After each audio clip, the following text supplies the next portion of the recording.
এখনকার আলোচনার বিষয় হচ্ছে generate A random number from 1 to 100। 1 থেকে 100 এর ভিতরে একটা র্যান্ডম নাম্বার জেনারেট করো। তো র্যান্ডম নাম্বার জেনারেট করার জন্য আমাদের প্রথমে আমরা একটু কনসোলে আসি। কনসোলে এসে একটু ক্লিয়ার করলাম। তো আমাদের প্রথম কথা হচ্ছে ম্যাথ ডট র্যান্ডম। তো একটু তো অবশ্যই লিখতে হবে math dot random. Math dot random যখন কথাটা লিখছি তখন দেখো আমাদের একটা ইন্টার দিছে ব্রাউজারের কনসোলে এসে। এটা বলা হয় যে একটা নাম্বার শো করতেছে এবং এটা একটা ফ্র্যাকশন নাম্বার বা ফ্লোটিং নাম্বার। এই ফ্লোটিং নাম্বারটা সবসময় একটু খেয়াল করে আরও কয়েকটা দেখো, 0 থেকে একটা 0.960 এরকম সামথিং দেখাচ্ছে। তো এখানে ম্যাথ ডট র্যান্ডমের একটা ডিফল্ট বিহেভিয়ার হচ্ছে এটা সবসময় একটা একের থেকে একটা ছোট সংখ্যা রিটার্ন করে। ম্যাথ ডট র্যান্ডম এক থেকে একটা ছোট সংখ্যা রিটার্ন করে।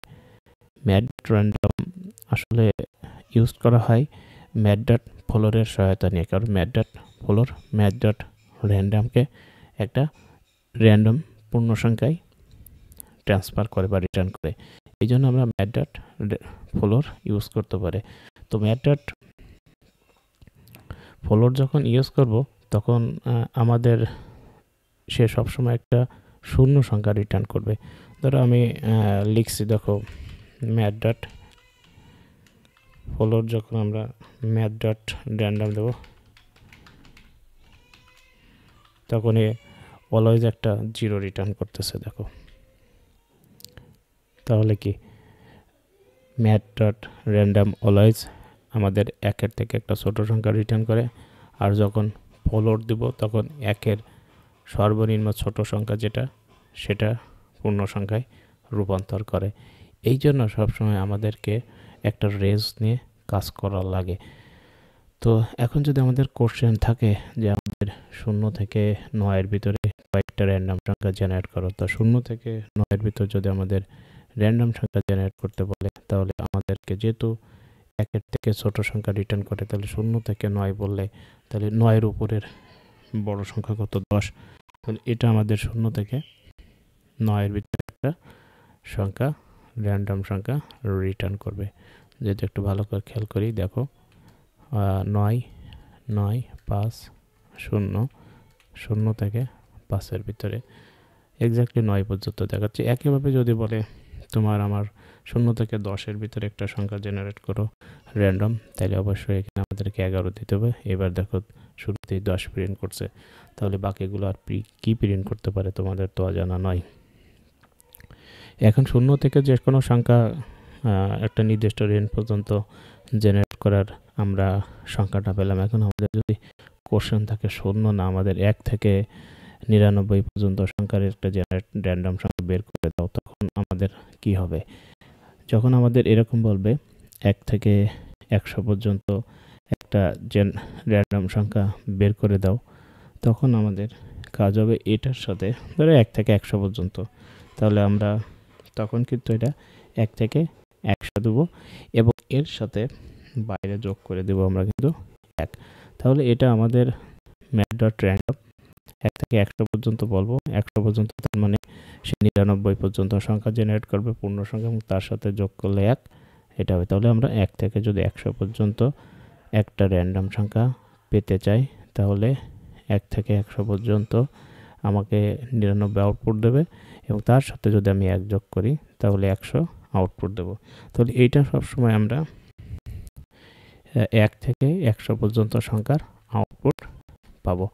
এখন যদি বলে আমার 2 থেকে একটা সংখ্যার আউটপুট দাও, তখন আমাদের একটা ফর্মুলা, একটা নির্দিষ্ট রেঞ্জের একটা ফর্মুলা আসতে হবে।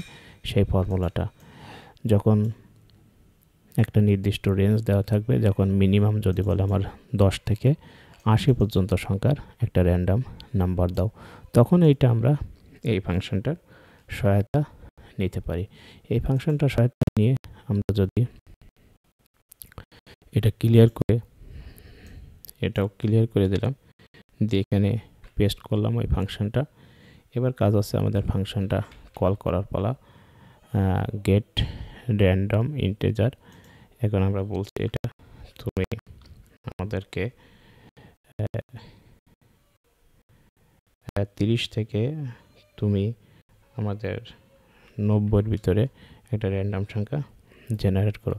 দেখো এবারে পাইছি 79। আবার যদি আমি দেখ 37 এক্স্যাক্টলি খেয়াল করো, একটা নির্দিষ্ট রেঞ্জ থেকে 30 থেকে, এবং কখনো 30-এর নিচে নামছে না এবং 90-এর উপরে উঠছে না। একটু খেয়াল করে দেখো,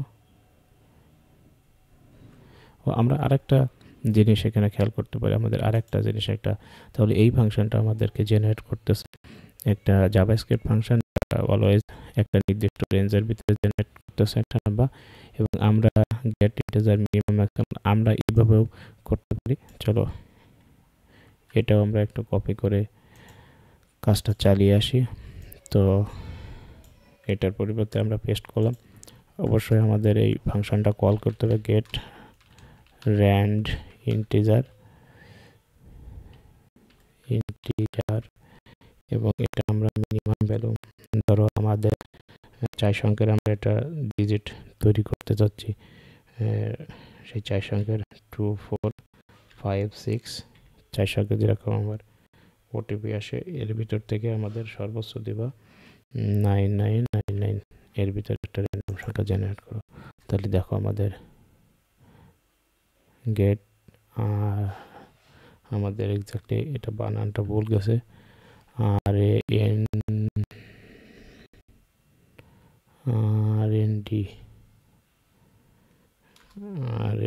ডি র্যান্ড ইন্টিজার। এবার আমরা দেখি, হ্যাঁ খেয়াল করো আমাদের সবসময় 4 ডিজিটের এবং একটা নির্দিষ্ট রেঞ্জের উপর একটা র্যান্ডম সংখ্যা জেনারেট করতেছে। তাহলে আসলে এই দুইটা ফর্মুলা, র্যান্ডম সংখ্যা জেনারেটের এই যে ফর্মুলা দুইটা ব্যবহার করে কিভাবে আমরা একটা র্যান্ডম সংখ্যা জাভাস্ক্রিপ্টের মাধ্যমে জেনারেট করতে পারি, বিষয়টি ব্যাখ্যা করা হলো।